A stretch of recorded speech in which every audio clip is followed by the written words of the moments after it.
isi ntiyagiraga ishusho ibimureba ntacyabagaho igihe jambo atari yategeka kugira ngo byose bibeho. Arategeka inyanja zibaho, arategeka zisanzwe, ibi biva biremanye ubuhanga dore byabayeho kubwe. Yaremye inyoni zo mu kirere n'ibigendagenda mu mazi, ikazikazi ndetse n'ikusi, izo mfuruka azishyiraho ibikururuka n'ibigendera ku maguru yabyo.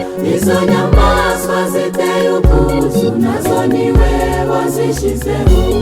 Ategeka ibiva byo mu kirere bimurikira isi.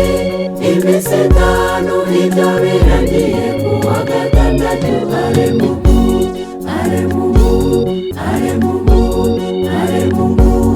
amugira igitangaza.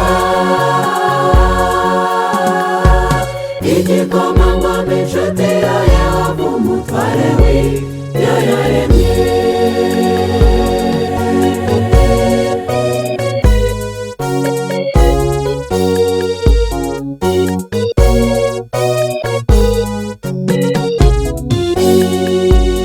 Ibyo birangiye ku wa karindwi araruhuka sabato, abwira muntu ko ari wo munsi agomba kujya aruhukiraho.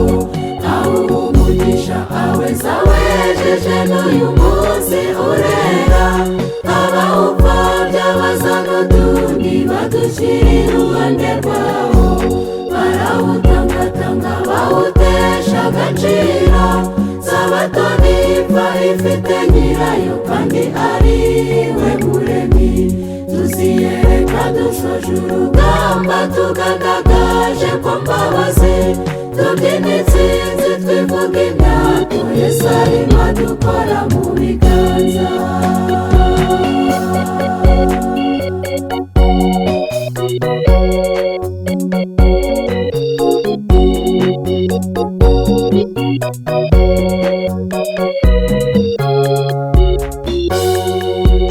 Tuziyereka dusoje urugamba tugaragaje ko mbabazi, tubyina intsinzi twivuga imyato Yesu arimo adukora mu biganza. Tuziyereka dusoje urugamba tugaragaje ko mbabazi, tubyina intsinzi twivuga imyato Yesu arimo adukora mu biganza. Tuziyereka dusoje urugamba tugaragaje ko mbabazi, tubyina intsinzi twivuga imyato Yesu arimo adukora mu